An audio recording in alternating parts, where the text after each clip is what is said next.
যদিও দুনিয়াতে কর্মে প্রতিদান দেওয়ার নীতি কোনো না কোনোভাবে চালু আছে, তবু এর পূর্ণ বিকাশ ঘটবে না এই দুনিয়ায়।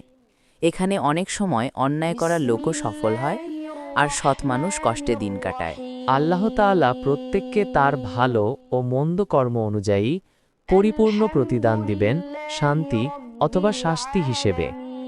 যেদিন এই পৃথিবী ধ্বংস হবে, সব রাজত্ব, ক্ষমতা, সম্পদ সব মুছে যাবে। সেদিন কেউ আর কারো সাহায্য করতে পারবে না। আখিরাতে সমস্ত এখতিয়ার ও ক্ষমতার মালিক হবেন একমাত্র মহান আল্লাহ। তিনি বলবেন, আজ রাজত্ব কার?